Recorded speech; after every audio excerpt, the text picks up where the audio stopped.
Bonjour à toutes et à tous, aujourd'hui un oral tombé aux ENS. Il y a très longtemps, parce qu'il est vraiment pas très compliqué pour un oral ENS. En filière MT, hein, pourtant. C'était l'ENS de Lyon et de Saclay, je crois. Je l'ai trouvé dans la RMS de 2014-2015, pour ceux qui sont curieux. On cherche à déterminer les matrices M à coefficient réel, telles que A plus A puissance K soit égal à A transposé pour tout K supérieur ou égal à N. Je trouve ça assez loufoque comme condition quand même. J'avais jamais vu ça ailleurs. Donc c'est pour ça que l'exercice m'a un petit peu intrigué. Mais vous allez voir, en fait, c'est pas très compliqué comme exercice. C'est vraiment faisable. Bon, franchement, le début est faisable en sup, mais il y a des théorèmes forcément on peut pas avoir vu en sup.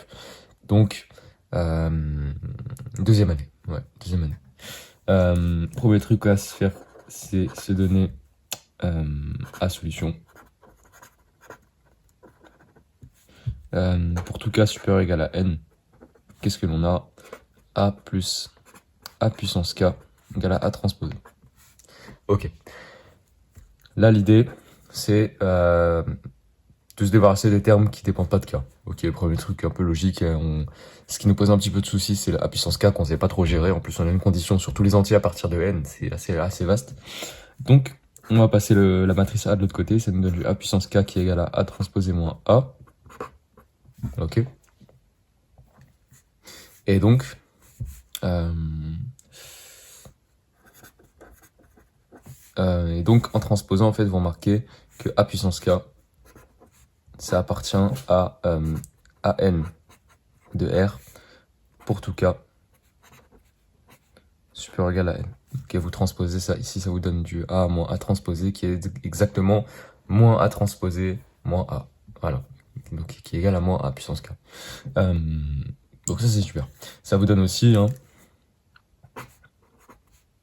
et aussi que A puissance K égale à A puissance N pour tout K supérieur ou égal à N.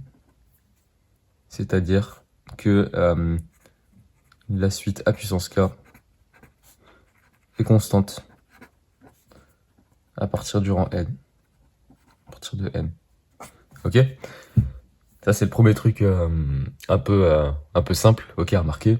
Mais le truc un petit peu astucieux, c'était aussi de remarquer du coup que A puissance K est antisymétrique réel. Ok. Ce que je vous invite à faire ici, c'est d'essayer de reprendre un peu. Ok.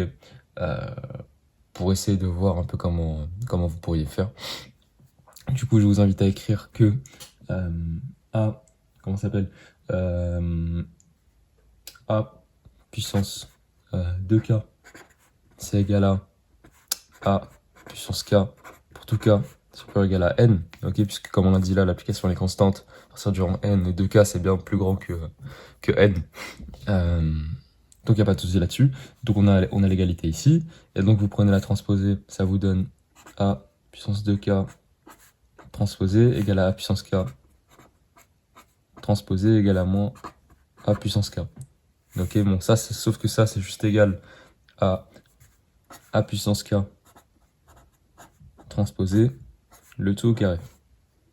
Ok. Et donc ça, c'est égal, ça, c'est égal à A puissance K transposé, du coup, comme on l'a dit, ici, c'est moins A puissance K, moins A puissance K au carré, qui n'est rien d'autre que A puissance 2K. Et donc ça, c'est aussi égal à moins A puissance K. Sauf que A puissance K, c'est aussi égal à A puissance K. Donc en fait, on a A puissance K qui est égal à A puissance 2K qui est égal à moins A puissance K. Si et seulement si 2A puissance K, vous égalisez là les deux, 2A puissance K égale à 0, c'est-à-dire A puissance K égale à 0. Voilà. Ça va faire ça va beaucoup nous aider, ok, parce que du coup, ça c'est pour tout K supérieur ou égal à N. Pourquoi est-ce que ça va beaucoup nous aider? Parce qu'en fait, on va repartir de l'équation ici, on va remplacer A puissance K par 0 du coup. Pardon, on va prendre ça ailleurs. Le truc à comprendre en fait, c'est que du coup, A puissance N égale à 0. Ok, vous prenez le rang K égale N, ça vous donne A puissance K égale à 0, c'est-à-dire A puissance N égale 0. Donc A puissance N égale 0, c'est-à-dire A nilpotente. Ok, elle est nilpotente. Maintenant, on repart de l'équation qu'on avait là, ok, qu'on nous donnait dès le départ, et on va remplacer A puissance K par 0. On a A plus 0 qui est égal à A transposé, c'est-à-dire A qui est égal à A transposé, c'est-à-dire que A appartient à Sn de R. C'est là qu'on utilise l'hypothèse des coefficients réels. Pourquoi? Une matrice à coefficients réels qui est symétrique, bah, le truc qu'on connaît tous, évidemment, c'est le théorème spectral. Ok. Par le théorème spectral,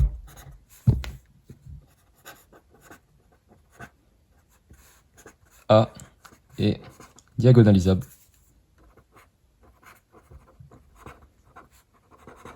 Ok. Sur R, on n'a pas trop besoin de le savoir. En base orthonormée, ça non plus, on n'a pas trop besoin de le savoir. Donc A, elle est diagonalisable. Mais A, elle est aussi nilpotente. Ok. Et un truc à savoir sur les matrices nilpotentes et diagonalisables, c'est qu'elles sont nulles en fait. La preuve, c'est quoi? On écrit tout simplement A égale à P d P-1 d diagonale et P appartenant GLN de R. Ok. Alors là, vous prenez A puissance n. A puissance n. Ici, vu qu'on a des matrices inversibles, c'est du P d puissance n P-1. Sauf que la puissance n, comme on l'a dit ici, c'est 0 puisqu'elle est nilpotente. Ça, c'est égal à 0. Donc, P d puissance n P-1 égale à 0. Quand vous multipliez par P à droite, ça vous donne P d puissance n égale à 0. Quand vous multipliez par P-1 à gauche, ça vous donne d puissance n égale à 0. Sauf que d c'est la diagonale des valeurs propres. Ok.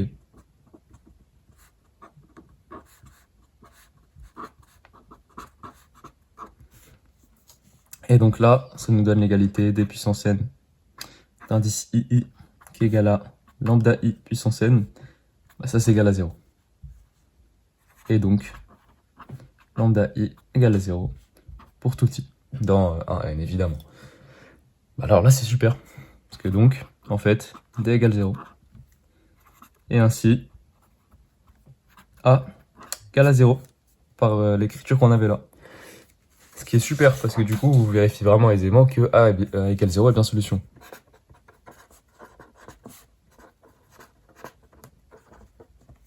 La 0 plus 0 puissance k qui est évidemment égal à 0 transposé. Il n'y a pas de souci là-dessus. Donc en fait,